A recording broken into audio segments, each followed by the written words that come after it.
boa tarde, tudo de bom para você, está começando, seja bem-vindo ao nosso programa, muito bem-vinda também à Rede Gospel, uma alegria ter você todas as tardes aqui conosco. Hoje é dia do nosso Trocando Ideias, os nossos convidados já estão aqui para conversar com a gente. Vamos falar de um assunto muito sério, mas necessário, porque nós precisamos cada vez mais estarmos unidos no combate à violência de um modo geral. Mas hoje nós vamos falar de feminicídio mais uma vez. Daí às vezes você pode pensar, Keila, mais uma vez? Mais uma vez, porque infelizmente os números não param de crescer. E se nós não continuarmos falando sobre isso, para alertarmos você, para fazer com que você entenda que mesmo que não aconteça na tua casa, quando acontece na casa de alguém, também se reflete na nossa vida, porque nós temos visto a violência crescente, esse é só um passo de tudo que nós temos visto e também vivido. Essa conscientização é necessária. Então fique aqui conosco para você conhecer mais histórias que buscam por justiça e que buscam pela reconstrução da própria vida. Porque quem fica também é uma vítima que sofre o resto do tempo que ficar nessa terra. Porque ninguém se esquece de quem vai embora. Então fique aqui com a gente, que nós vamos falar daqui a pouquinho sobre isso. Antes, quero agradecer a Sodier Doces, que mandou esses bolos deliciosos para os nossos convidados. É sempre uma alegria tê-los aqui conosco. Muito, muito, muito obrigada. Está aí Sodier Doces no Instagram. E ali, você clicando na bio, você tem o endereço de todas as Sodiers aqui no Brasil e também fora do país. E também, não posso deixar de fazer um convite muito especial. Estamos muito próximos à Marcha para Jesus, dia 4 de junho, estaremos nas ruas de São Paulo com essa turma que você vai conhecer agora.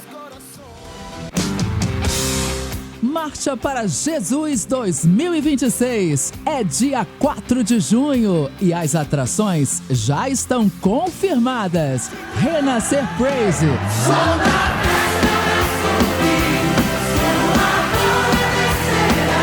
Thales Roberto, Força, ele é o todo-poderoso Deus da força, e contra ele o inimigo não tem força. Aline Barros, Então eu direi, Juliane Souza, momento,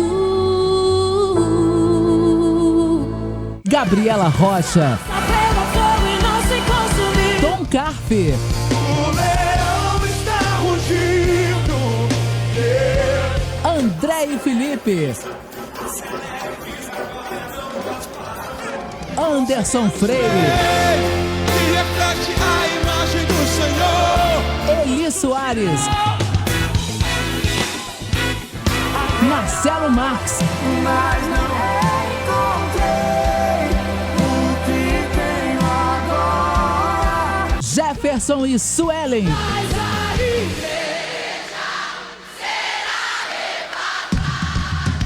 e muito mais. Os maiores nomes do gospel nacional reunidos na maior Marcha para Jesus de todos os tempos. Marcha para Jesus em São Paulo. É dia 4 de junho. Imperdível! Já te aviso para você correr para adquirir a sua camiseta, porque senão fica muito em cima da hora para você receber aí na sua casa. Então corre lá no gospelbay.com.br, tem vários modelos de camisetas e também todos os tamanhos, até para bebezinho recém-nascido, você encontra a camiseta da Marcha para Jesus, tá? Então corra lá no gospelbay.com.br para você já adquirir a sua camiseta, tem um moletom também. Tudo lá à disposição e você recebe na tua casa com toda a comodidade para estar lá conosco nesse dia tão especial, dia 4 de junho, a nossa Marcha para Jesus. Vou dar uma paradinha rapidinha e depois do intervalo nós voltamos já para começar a nossa conversa com os convidados de hoje no nosso Trocando Ideias. A gente já volta. Estamos de volta e hoje vamos falar mais uma vez sobre feminicídio. A Nívia está aqui ao meu lado, você vai conhecer a história da Lohane, que é filha dela. Você vai entender por que a Nívia não deixa de lutar de jeito nenhum e agora está muito próximo dela ver a justiça sendo feita. Nós vamos entrar em detalhes e você vai conhecer um pouco mais da história dela.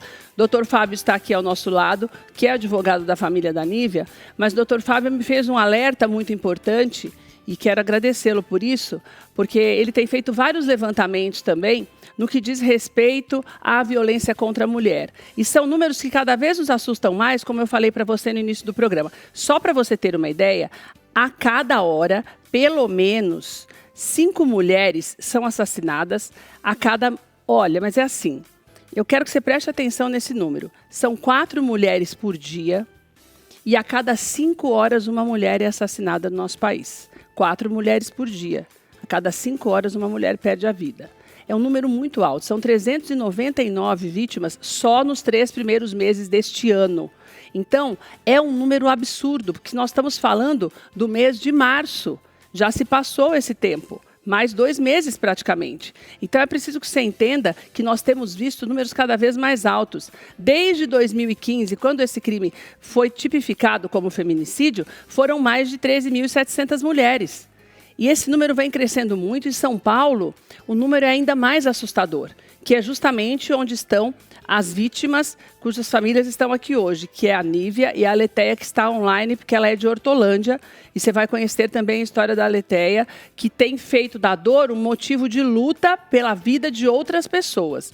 E eu pedi para que o Luiz viesse hoje, que é o nosso psicólogo, porque é muito importante que você entenda que existe um passo a passo para você começar a se readaptar e a transformar a sua vida para entender que você vai ter que viver longe daquela pessoa que você ama e que você perdeu de maneira tão trágica. A gente sabe que cada um tem o seu tempo, mas você precisa se encontrar nesse caminho para continuar vivendo, para buscar alegria nos outros filhos que você tenha, nas pessoas que você ama, porque senão um pedaço da gente acaba morrendo junto quando a gente perde alguém que a gente ama.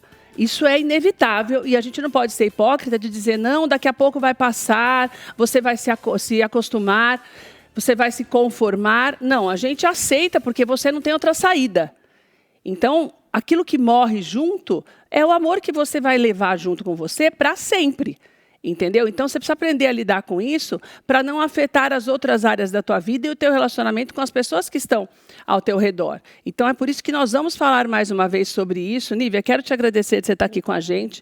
Uma alegria ter você aqui conosco, porque a gente consegue fazer com que as pessoas entendam que do teu jeito você está lutando. Não é fácil, mas você está lutando, né, Nívia? Enxugar a lágrima e seguir em frente, né, pelos que ficaram. Você tem mais 3 filhos? Eu tenho mais 3 filhos. Eu tenho a Luana, né, e a Lohane, que era fruto do meu primeiro casamento, e o Braia e a Lorena, que são do segundo. E eles precisam de você? Precisam. Eu tive que enxugar praticamente a minha dor e levantar para poder ajudar eles. Porque uma mãe, na verdade, quando a gente tem mais filhos, a gente segura a nossa dor para poder ajudar os que ficaram, porque, eu não sei, é uma coisa de mãe mesmo, sabe? É o instinto mesmo, é o né, instinto de de você mãe. não ter outra saída e buscar fazer de uma forma que as pessoas não se entristeçam ainda mais. E também para você encontrar uma razão para continuar, né? Porque, assim, é um choque. Quando tudo acontece, a gente fica meio que anestesiado. E aí, nos outros dias, que vai um dia após um outro, dia após o outro, você vê que não tem mais. Não tem mais aquele realmente beijo, não vai voltar. Não tem mais aquele amor.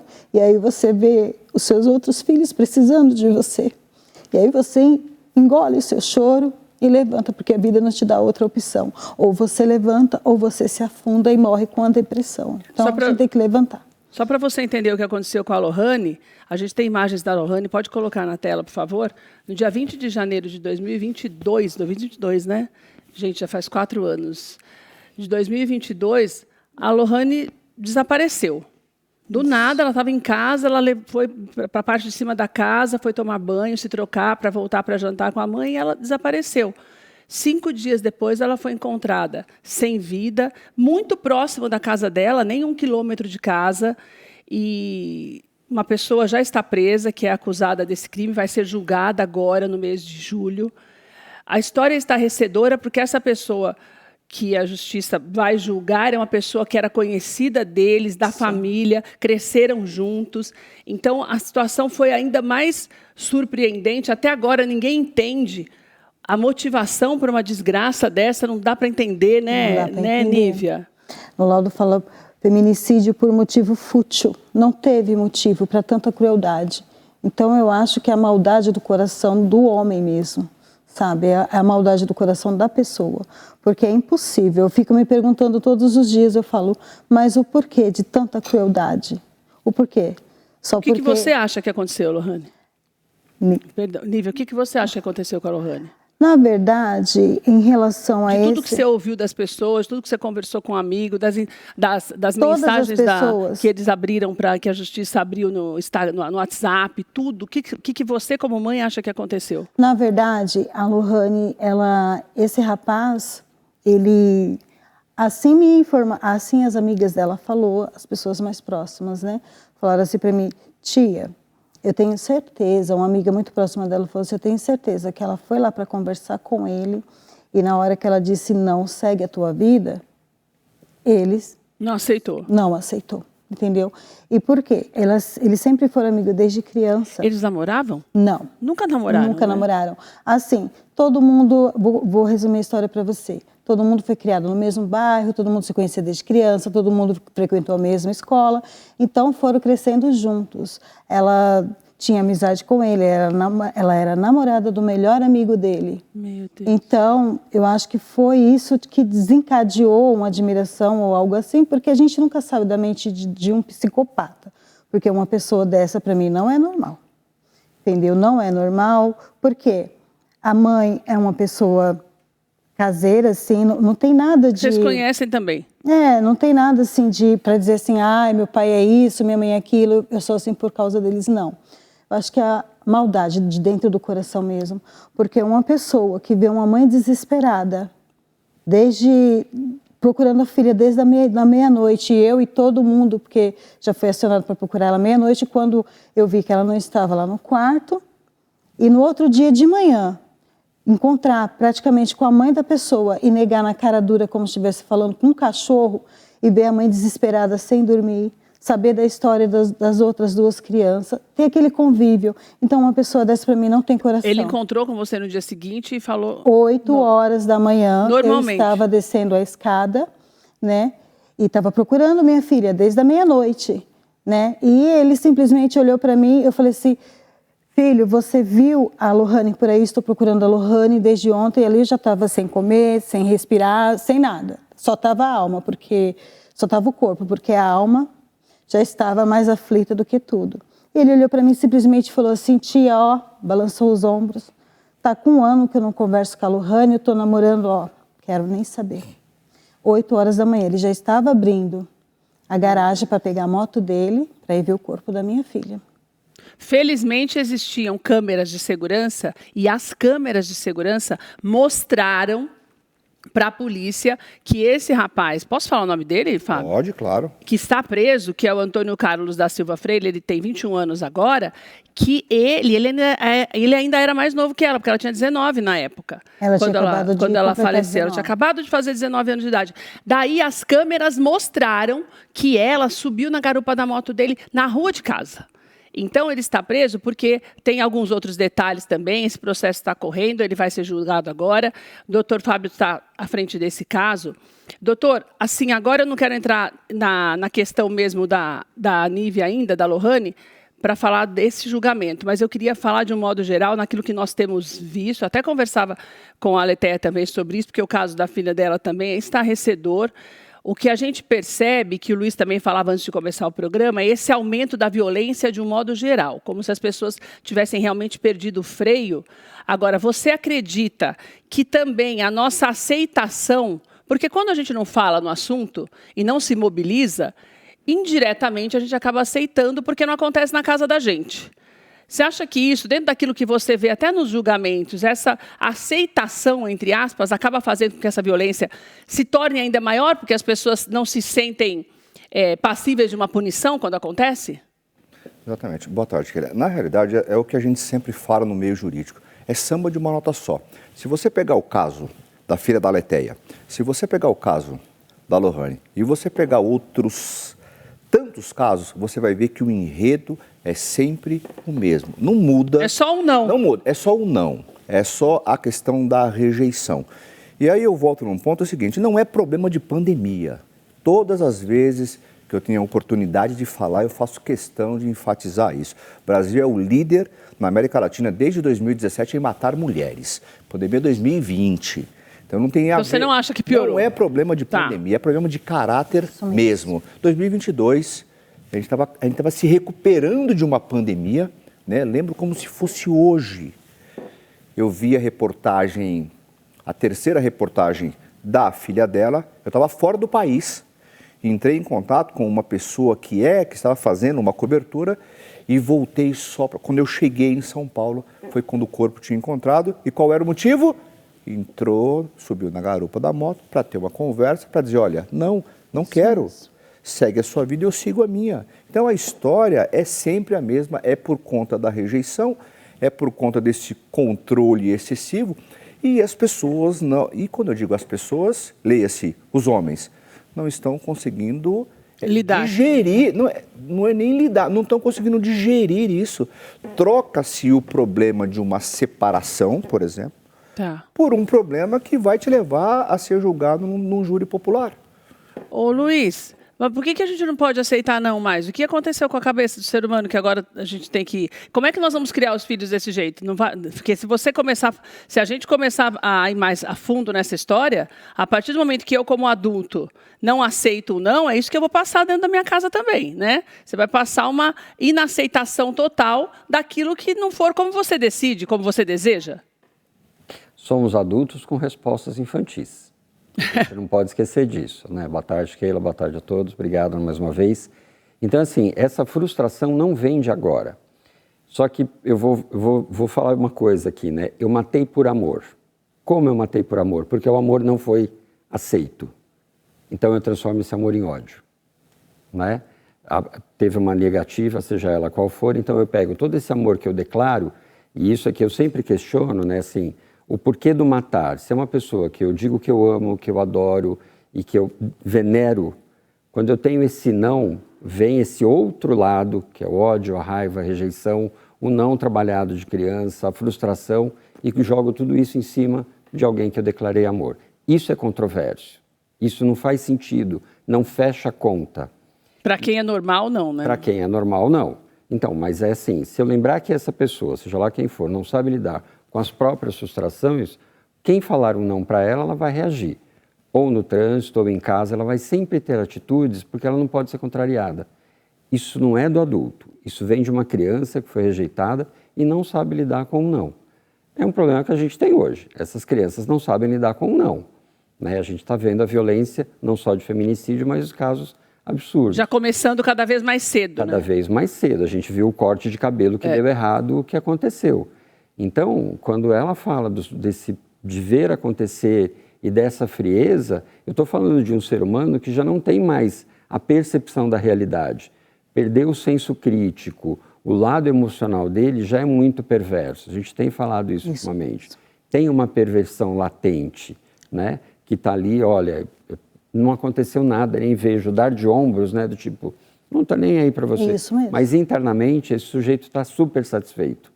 Porque a dor do outro é o que gera o alimento. A gente está falando de um grau de transtorno. Claro. Né? A gente não está falando de um ser humano normal. Porque o ser humano normal não mataria. Vamos colocar assim, né? Eu posso ter o desejo. Vai chorar, vai ficar chateado, vai ficar tentando mais um pouco, mas não vai matar. Vou fazer um monte de coisa, mas não vou matar. Agora, e quando acontece a Letéia do céu, né, menina? Porque daí, seja bem-vinda, Letéia. Porque daí o que eu vejo na história da Micaele, que é a filha da Letéia, é assim, a justiça, né, Letéia? Você está me ouvindo? A Letéia? A ligação caiu, eu vou fazer a ligação de novo. Só para você que está na sua casa entender a história da Letéia, porque daí quando ela entrar, a gente já vai estar mais ou menos adiantada nessa história, que é uma história que o Dr. Fábio também conhece bem. A filha da Letéia, a Micaela, ela já não namorava mais com esse moço.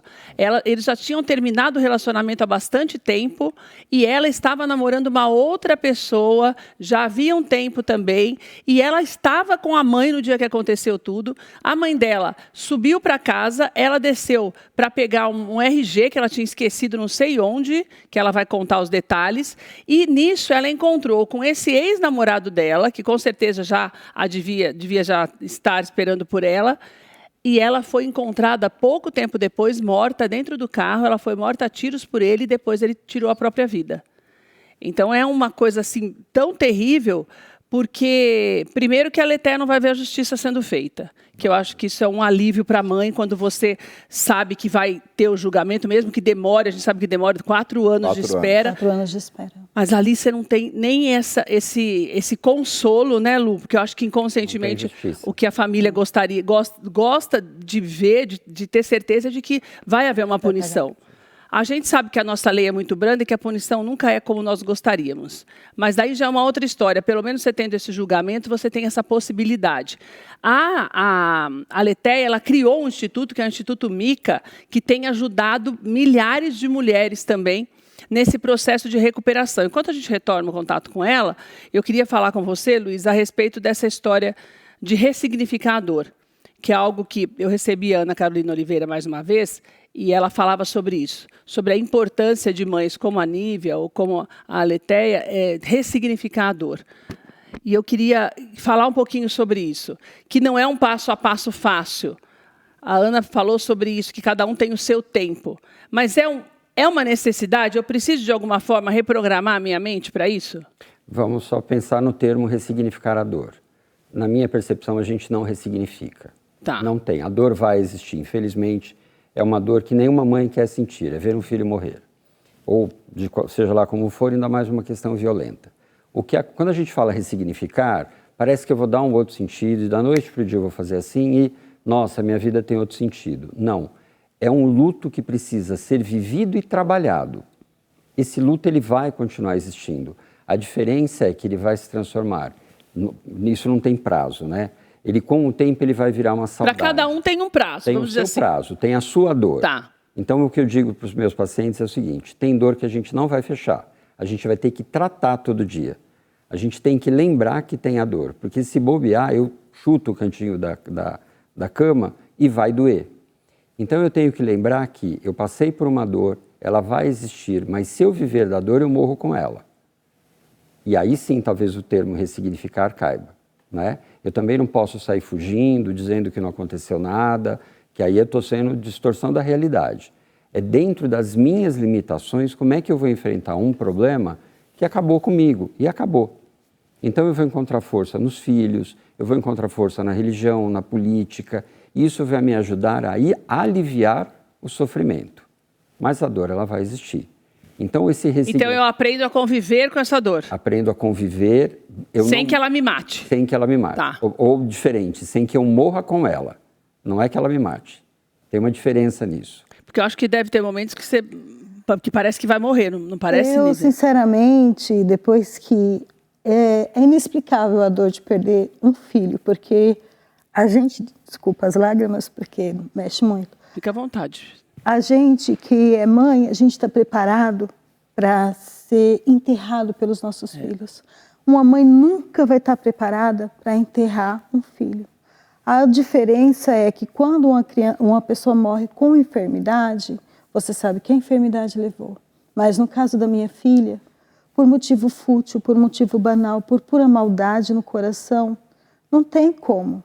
Porque eu acho que é uma coisa assim que toda mulher abomina, a violência sexual, a violência doméstica. Então, a gente já vem com essa criação. Eu quero ir para frente, eu quero ter minha profissão, mas e quando isso chega? E quando isso chega até o coração de uma mãe? Só quem passa pela dor sabe. Então, eu choro todos os dias ainda pela falta da minha filha. Sabe? Todo dia, Nívia? Todos os dias. Como eu falei para você, eu não consegui, tipo assim, passar por cima. Eu convivo com essa dor.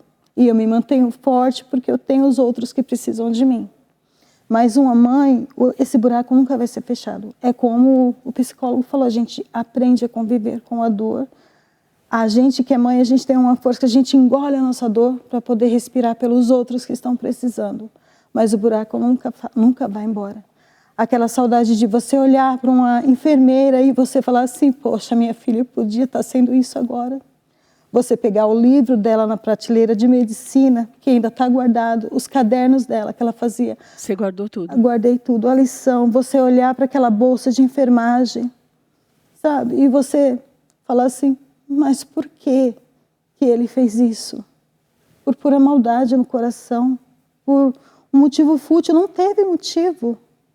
Não tinha necessidade. O que se passa num coração desse? Como que ela era? A minha filha era uma pessoa muito alegre, né? Ela tinha acabado de fazer 19 anos, né? A gente fez uma festa para ela, né, de 18 anos. Com 19, ela tinha acabado de fazer 19 anos e ela estava estudando enfermagem. Ela falava para mim, mãe, ó, eu vou ser a tia rica da família. Ela falava para a irmã dela, você é a tia rica da família, eu não quero saber de namorado, eu não quero saber de casamento, não quero saber de filho. Eu quero estudar, ser futuramente, né? Ela gostaria de ser uma médica, né? Então ela fez o técnico de enfermagem, estava fazendo já para começar a entrar na área. Dela, isso. Ela falou assim, eu vou trabalhar e com o meu primeiro dinheirinho eu vou dar entrada na faculdade e eu quero fazer medicina. Então ela tinha todos os planos pela frente. Ela era uma menina muito brincalhona, ajudava todo mundo. Ela tinha a juventude dela, mas sempre com a responsabilidade, porque eu já criei minhas filhas para isso, né? Já criei minhas filhas falando, ou o mundo vence você ou você vence o mundo. A opção de escolha fica na sua mão. Então ela mesma já tinha traçado o caminho dela. Ela falou assim, eu vou fazer enfermagem, vou trabalhar que nem uma condenada, que ela falava, né? Que nem uma condenada. Certo. E ali eu já vou fazer medicina. Tanto é que ela comprou os livrinhos, né? Para já começar a se inteirar. Então ela tinha tudo pela frente. Ela já tinha o plano do futuro dela traçado. E aí ela falava assim, mãe, eu não quero namorar. Eu falei assim, não, você tem que ter uma pessoa na sua vida, mas uma pessoa que leve marmita para você quando você estiver de plantão. Esse vai te acompanhar. Aí ela até começou antes, né, ia engajar um relacionamento com um rapaz de Santo André, né? Mas aí veio, eu não sei nem o que dizer para você, né, que para mim isso não é um ser humano, e acabou. Acabou com tudo que ela sonhou. Acabou com todos os sonhos da minha filha. E acabou com a família inteira, né? Porque não tem nem como falar nada a respeito, porque é muito triste.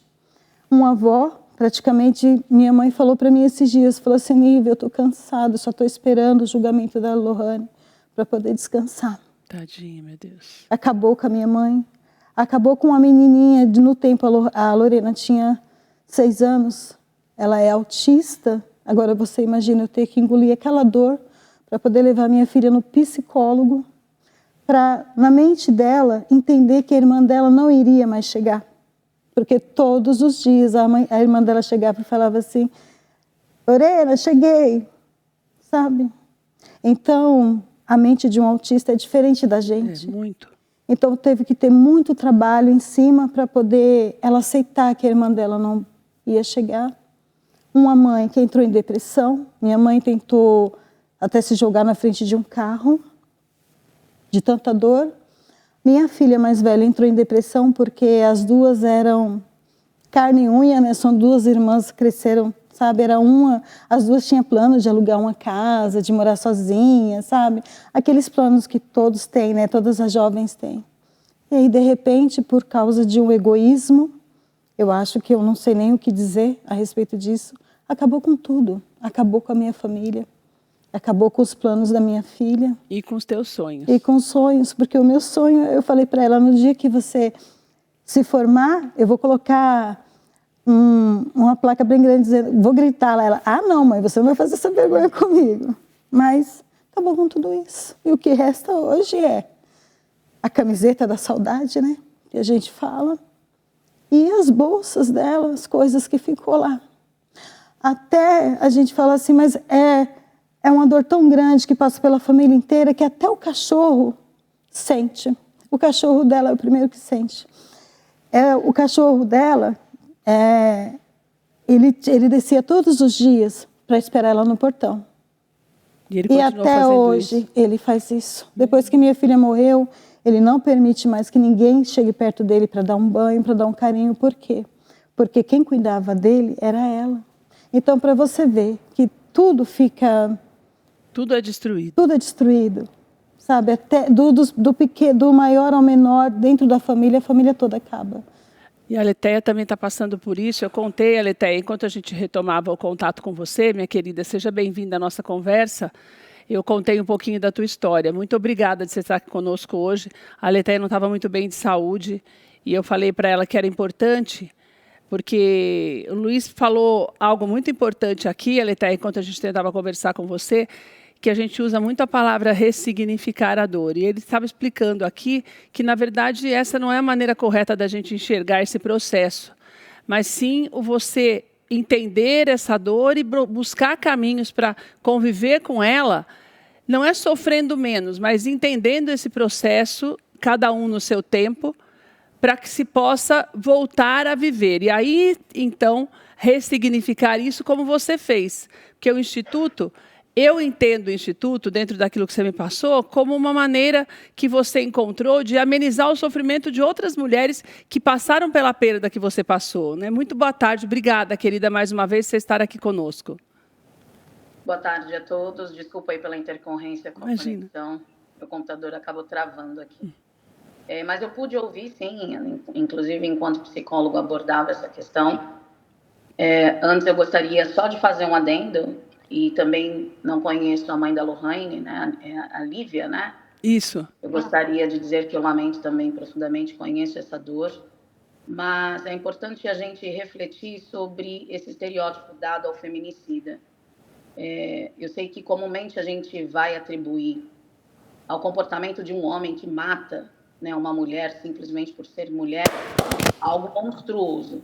Mas quando a gente rotula o feminicida como monstro, a gente afasta a possibilidade de reconhecer que essa pessoa, esse homem, né, esse comportamento que faz com que os homens matem, agridem as mulheres, muitas das vezes é desapercebido porque a gente espera isso. Alguém com comportamento psicopatia, alguém que já demonstra algum comportamento mais agressivo.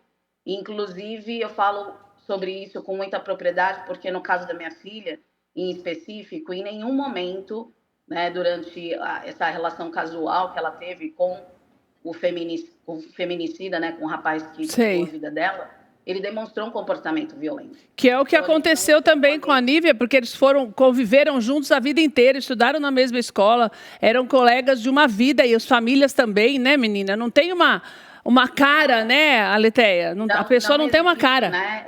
Não existe um rótulo, né, um molde específico, porque, na verdade, isso remete ao controle, né, à posse, esse poder que eles acreditam ter sobre os corpos femininos. E quando eles percebem que isso está sendo ameaçado, é onde eles respondem com agressividade. E isso se dá por conta dessa estrutura machista e patriarcal. Então, hoje, a gente, diante de todos os casos, né, que é noticiado todos os dias nas mídias, nas redes sociais, a gente percebe que homens, né, que aparentemente mantêm o status de um bom cidadão, de um bom pai, né, de um bom profissional, pessoas, inclusive... Acima de qualquer suspeita, né, Aletheia? Exatamente, acima de qualquer suspeita. Então, quando o que motiva esse homem a atentar contra a vida das mulheres é exatamente o machismo, que vem sendo naturalizado, normalizado ao longo da história. São comportamentos sutis que, às vezes, até nós, mulheres, reproduzimos, porque o machismo não afeta só o gênero masculino. Existem muitas mulheres machistas ou mulheres que aceitam esses comportamentos machistas e nem percebem que é violência. Então, é importante a gente destacar isso para ter uma compreensão melhor, né, dessa estrutura que mata mulheres todos os dias apenas por serem mulheres. E a gente entender que, na verdade, os pequenos comportamentos é que vão mostrando realmente no dia a dia naquilo que a pessoa pode se transformar.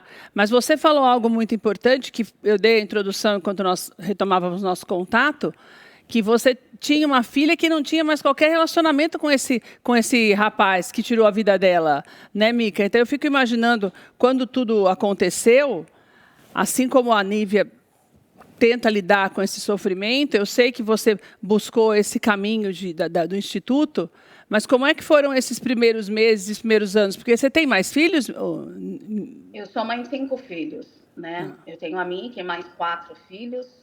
A Mica era a menina mais nova, né? Eu tenho 3 meninas e 2 meninos. Durante o processo com luto, para mim, ainda é muito desafiador. Até hoje também, Ale? Porque o luto, ele não é linear. Né? Eu li muito sobre o luto para tentar vislumbrar uma perspectiva de um futuro para minha vida, porque eu acho que por um longo período, eu não tinha esperança, eu não tinha vontade de viver. Eu achava que não era possível mais eu poder retomar a minha vida ou ser importante para alguém, porque o feminicídio, ele não tira só a vida, né, o direito da vida daquela mulher que ele levou. Ele também destrói a família dela. Tudo ao redor, né? Todas as pessoas ao redor sofrem com essa perda, né, Alê? Todos os meus filhos e toda a minha família foi extremamente afetada. A gente ainda é acompanhado, né, temos o suporte emocional, fomos submetidos também a tratamento psiquiátrico, fazendo uso de medicamento. Então, um processo muito difícil, muito complexo e que não cabe, né, essa palavra de superação. Não cabe. A morte de uma filha, principalmente nessas circunstâncias. É algo que vai marcar, nos atravessar para o resto das nossas vidas. É o que eu falei, a gente se aceita e se conforma, porque você não tem outra saída, né? Senão você morre junto, fisicamente, porque o coração se parte.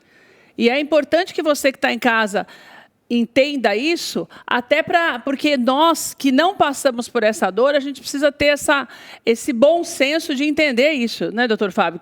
Né, Luiz, que eu acho que o que está faltando hoje, e a gente tem falado muito isso, Ale, eu acho que talvez você perceba, assim como Nívia também, quando a gente começa a normalizar essas coisas, a gente perde a sensibilidade e, consequentemente, para de lutar pelos direitos e também pelas punições.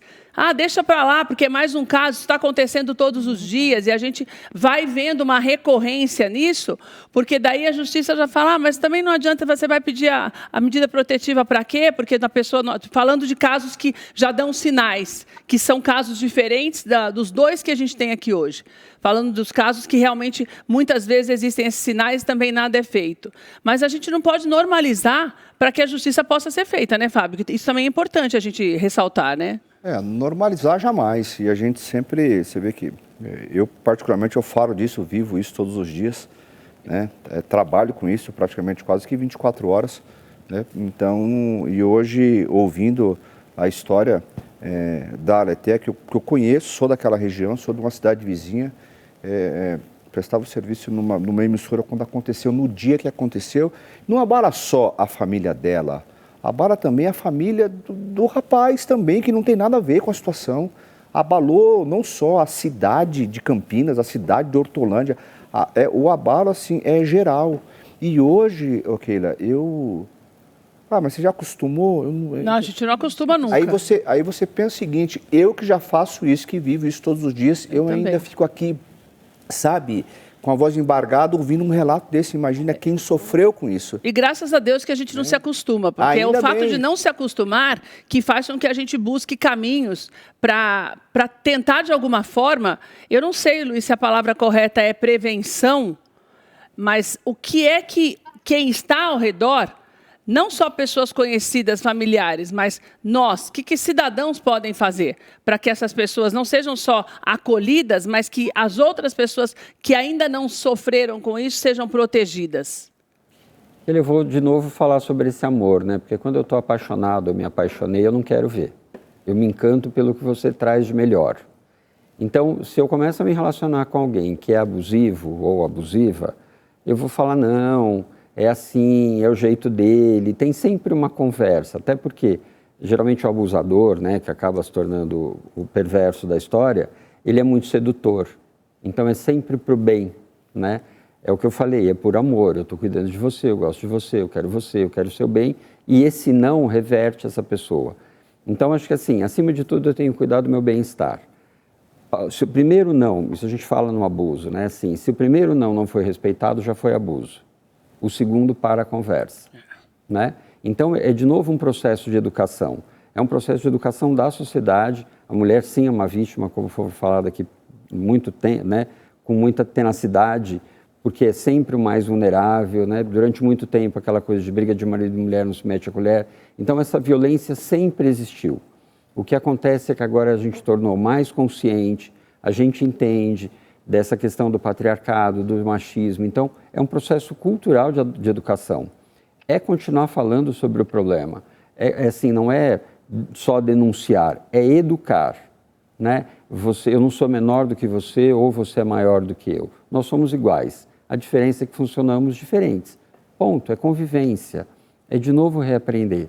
Então, os dois relatos que tem aqui das mães, e aí, enquanto eu escutava aqui, tem uma coisa que eu ouço, e a Aletheia pode falar lá, é exigido dessa mãe que ela supere. Você sente isso, Aletheia? Como se houvesse uma exigência de superação, algo como, nossa, mas o tempo está passando e você continua do mesmo jeito? Você já ouviu isso? Eu só não senti como, por vezes, eu fui revitimizada, né, com o comportamento. Gente, é mesmo. Das pessoas ao meu redor esperando, né, tendo essa expectativa de que eu preciso superar, querendo dar prazo, né. Gente, pelo amor de Deus, hein? É essa barganha. Você também, Nívia? Gente, mas isso é de uma falta de sensibilidade, hein, Aletheia? Eu queria só falar de algo que aconteceu comigo num evento, no primeiro dia que eu consegui estar num ambiente social com outras pessoas, isso foi em março de 2024. Uma mulher com uma mente destruída, ela chegou em mim, veio falar que lamentava a morte da minha filha. E aí, em algum momento ali da fala dela, ela disse, mas que bom que você tem mais 4 filhos, né? Pelo menos você tem outros Jesus amado. para se apegar. Então, são essas palavras e outras que nos ferem. Eu, particularmente, até hoje, tem coisas que eu escuto, o comportamento que eu vejo, que me atravessa muito dolorosamente. E eu acho que a sociedade não está preparada, né, para lidar com as vítimas secundárias, que são as famílias, e nós somos completamente invisíveis perante a sociedade. A nossa dor é desvalidada. Pois é, gente. Você sabe que isso me incomoda muito, que é o que a gente conversava quando o Fábio falou dessa conversa, da gente estipular prazo para o sofrimento das pessoas, né? Dizem assim, como se a gente pudesse mensurar a dor de alguém. E eu pensei até que você fosse me falar uma outra coisa que eu ouvi quando eu contei a sua história para uma pessoa ali, quando nós falamos na segunda-feira, porque eu tinha conversado com ela na segunda-feira, que quando eu contei as histórias, uma pessoa falou para mim assim, mas no caso dessa moça que o rapaz se suicidou, pelo menos ela já viu a menina vingada. Eu fiquei pensando, gente, você já ouviu isso? Que você não vai precisar esperar da justiça? Eu achei um absurdo. Se isso fosse trazer para mim algum alento. Gente, pelo amor de Deus. Quando, na verdade, isso me deixa ainda mais angustiada. Né? Para mim, não que fosse diferente, não que isso fosse amenizar a minha dor, mas a gente não teve nem como ver justiça, né? Não tem como ver justiça. A morte, para mim, não me satisfez, porque é o que o Fábio disse. Eu também sei que existe uma família sofrendo pela morte dessa pessoa. E eu não tenho prazer na dor do outro. Deus me livre. Então é tudo muito complicado. É muito triste isso. Sabe, a maneira como a sociedade enfrenta isso e encara isso, né? Como se fosse algo fora da nossa... Como se a gente não precisasse enxergar essa dor. Isso acontece muito, você tem um filho autista, eu já falei sobre isso. Isso acontece muito também com as famílias de crianças autistas, principalmente num grau mais elevado. Que a mãe não tem quem cuide dela, que a pessoa que cuida não tem quem cuide. O que você ia falar, que você falou da vingança, Luiz? Tem uma coisa quando acontece uma tragédia, a gente lidar com o luto, o que o ser humano faz é abafa o sentimento. Mas em sentimento, enquanto natural, eu tenho raiva, eu tenho ódio, eu quero ver a vingança, assim, não... Não é a vingança de vingança, é a justiça. É a justiça, né? Então... E aí eu sou tolhido desse sentimento. Não, você não pode pensar assim, né? Crer em Deus, não é não crer em Deus. Eu estou com raiva, eu quero matar aquele infeliz. E aí eu sou obrigado a engolir. Né? Olha, pensa nos seus filhos. Então, assim, a família toda tem que se reestruturar. Tinha um modelo de dinâmica nessa família, das duas, que agora vai ter que se recompor. E aí a síndrome da Poliana, né? Mas você tem mais 4. Como? Eu não estou sabendo dos 4, eu perdi um. Cada um é um. Cada um é um. Então, assim, porque nessa hora, desculpa, doutor, tem uma coisa que o ser humano faz. Eu vou dar um jeito de afastar a dor, porque eu não quero que aconteça comigo. Então eu digo para você o que é melhor para você, porque assim eu não entro em contato. Eu me protejo. É isso que o ser humano faz. Porque daí você não vai falar para mim. Você já sabe que eu não sou sensível à tua dor, você não vai me contar mais, eu vou me eximir de qualquer responsabilidade de cuidar do outro. Não é um absurdo, mas é assim. e não é empatia. Isso não é empatia. Isso é egoísmo, na verdade. Isso é dar palpite na vida do outro. Isso é egoísmo. E a gente tem que lembrar também que lá, você tocou num ponto a respeito de pesquisas que eu venho fazendo em relação a isso, de achar que tem um rótulo, como a Letéia falou. Mas como a gente vai enxergar isso? Lembrando, números reais.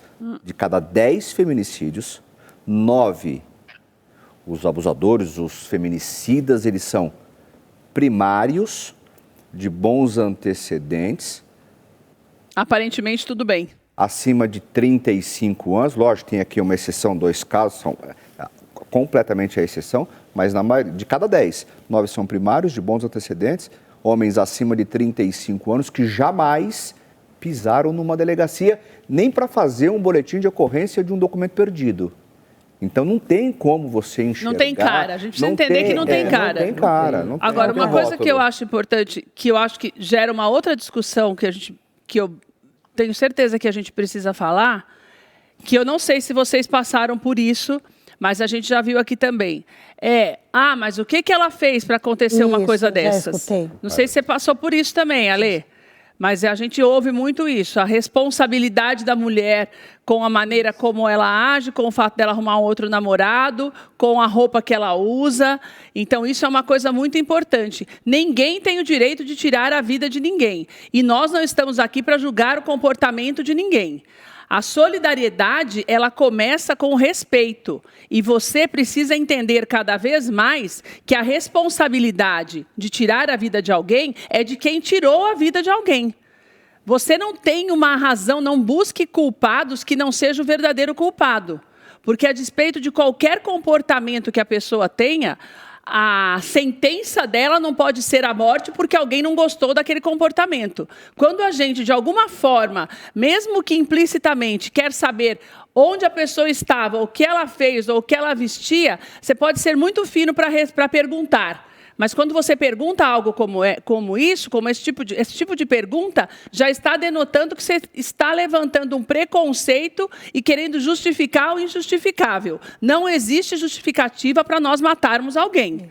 Você já deve ter ouvido isso. Eu escutei muitas coisas. Eu escutei uma coisa que me marcou muito, né? Tipo assim, mas por quê? Porque além de você ser a vítima, ser mulher, passar por tudo que minha filha passou e com outras mulheres que foram assassinadas passaram por isso, você ainda escuta de uma pessoa, você está sangrando por dentro, a sua alma está devastada, e você escutar de uma pessoa, mas por que ela foi então subir na moto dele? Aí eu falei assim, quer dizer, a culpa é dela. Eu respirei fundo e falei assim, então vamos conversar aqui. Você tem um amigo, você é amiga de uma pessoa desde criança. Você faz karatê do lado da casa daquele seu amigo de infância. Se seu amigo de infância falasse com você, vamos ali pra gente conversar?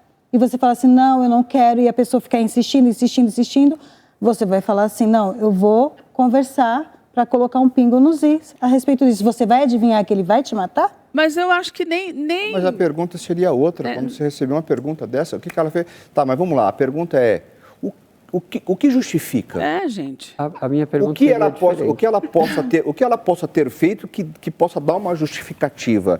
Independente do que ela tenha feito, nada, absolutamente nada. Não tem nada que justifique uma absurdo. A minha pergunta é diferente. Então, a pessoa que te fez essa pergunta então você está querendo dizer que se você oferecer carona para mim agora, eu não devo entrar no seu carro? É isso mesmo. É essa a pergunta. Você está dizendo que então ele não é... A pergunta mesmo que deve ser feita, né? É por que esse homem acha que tem o direito de tirar a vida dessa mulher? Exatamente, porque gente. Ela não quer mais ser relacionada. Não interessa uma coisa dessas. Porque ela tomou uma decisão, ou porque ela denunciou. Então, na verdade, o que precisa ser questionado é a conduta do autor da violência. É isso que eu estou falando. A gente joga em cima da pessoa que morreu, gente. Como se alguém fosse agir diferente. No próprio caso da Mica, ela já conhecia o moço. Óbvio, não sei se ele gostava dela ainda. Ele gostava dela ainda? Ou ele tentava voltar com ela, Ale? O que você acha que aconteceu ali? Rapaz, a minha filha ficava com ele casualmente. Tá? Durante o período de 1 ano, aproximadamente, eles se encontravam e em alguns momentos eles ficavam. Algo natural para a idade dela, uma menina de 19 anos. Ela só não quis mais ficar com ele. durante depois da morte dela, tentaram sim culpabilizar, responsabilizar minha filha, dizendo da diferença de Também passei idade, por isso. falando da atuação dela nas redes sociais, porque ela dançava, porque ela se expunha. Gente, que Eu absurdo. também passei pelo mesmo. Mas o morto não se defende. Algumas pessoas, eu não digo a maioria, né? Mas muita algumas gente. pessoas, sim, tentaram responsabilizar minha filha pelo que aconteceu Isso com ela. mesmo, também Quando aconteceu não, a comigo. verdade é Imagina. que a gente precisa sempre questionar O esse comportamento da pessoa que matou, né, gente. que vem sendo naturalizado por homens ao longo da história e que, inclusive, a legislação também legitimava, não muito tempo atrás, porque hoje nós temos o feminicídio tipificado, né? É uma lei autônoma, mas não há muito tempo atrás eram considerados crimes passionais, né? Motivados pelo amor, pela paixão. Crime de honra. E não, está muito longe de ser Crime amor. de honra. É controle, é posse, e a resposta é sempre agressão ou a morte dessas mulheres, dessas vítimas. É um absurdo que a gente tem visto. A gente não tem tempo de conversar mais, eu quero voltar a conversar sobre isso, porque eu acho importante a gente estar acompanhando o julgamento que vai acontecer no mês de julho, né, doutor? Dia 14, Do 14 caso, e 15. Do caso da Lohane. Agora, uma coisa que eu quero deixar clara é que... Vou falar uma coisa para você. Eu faria a mesma coisa que essas meninas fizeram. Você conhece a pessoa, é uma pessoa que convive com você, mesmo que você não queira mais ela, que você não fique mais com ela, como aconteceu com a Mica, ou no caso da Lohane, que já conhecia o menino. Qualquer pessoa agiria dessa forma. Qualquer pessoa ia parar para conversar, ia entrar no carro para conversar com o rapaz, ia subir na moto. Isso é a atitude da gente. Será que a gente precisa começar a rever até as pessoas em quem a gente confia? Eu acho que sim. Por uma questão de proteção, mas não por uma questão de culpabilidade. Isso é importante, que você não terceirize a culpa. A Alê falou algo extremamente importante, que ela tem, inclusive nós já colocamos na tela o Instagram da associação para você acompanhar, que é o Instituto Mica. É importante que você, que é mulher, que perdeu alguém, que você se junte a outras mulheres que passam por esse sofrimento, até para você começar a refazer a tua rota e entender que outras pessoas estão conseguindo. Então, isso é muito importante. E que você também lute por justiça, como nós estamos fazendo pelas outras pessoas, a despeito de você ter passado por essa dor ou não. Ale, obrigada de você estar aqui com a gente. Espero você aqui no estúdio. Vai ser uma alegria te receber aqui. Que Deus te abençoe e continue te fortalecendo para você fortalecer outras mulheres, que eu sei que você encontrou esse caminho. Eu tenho certeza que você está ajudando muita gente, mostrando aquilo que você ensinou para a gente hoje aqui, viu? Obrigada mesmo de você estar conosco. Obrigada a todos. Luiz, obrigada por você estar com a gente mais uma vez. Fábio, obrigada. Eu agradeço o convite mais uma vez. Nívia, obrigada, que Deus te abençoe, te fortaleça e que você esteja muito forte durante esse julgamento, que você possa ver a justiça sendo feita, sabe? Que você realmente consiga, não é virar a página, mas começar a escrever uma nova história com maior leveza quando você puder, não é comemorar, né? Mas é agradecer por estar vendo a justiça sendo feita. Eu preciso disso. Assim, não por minha filha, mas por todas as mulheres que passaram por isso. Você entendeu? Então, é tipo assim, é o que eu falo para todo mundo. As pessoas vêm fazer perguntas para mim e falar, Nívia, isso e aquilo. Eu falei assim, eu quero ver a justiça, eu quero ver ele preso por muito tempo, para que não possa acontecer o que aconteceu com a minha filha com outra mãe. Porque a gente que passa pela dor, só a gente sabe. É uma dor que a gente não quer que nenhuma mãe passe por isso. Então, eles pagando pelo que ele fez, já vai dar um alívio. Não conforta, porque a gente não vai ter mais conforto. Mas alivia. Mas alivia, porque saber que ele está pagando ali a família que ele destruiu. E não tem essa de... foi por impulso, foi o calor do momento. Não, eu acho que quando o homem chega a assassinar uma mulher, ele sabe muito bem o que ele está fazendo, sabe? E foi de caso pensado. Não tem essa de dizer, foi o calor do momento. Não foi. Para morte, para assassinato, não existe calor de momento. Você conta com a gente para tudo que você precisar. Muito obrigado. Obrigada a você pela companhia e que você aprenda cada vez mais a importância de respeitar a dor do outro, para que essa pessoa se recupere cada vez mais rápido e possa voltar a viver e respirar com tranquilidade. É nossa responsabilidade também. Um beijo para você, que Deus te abençoe.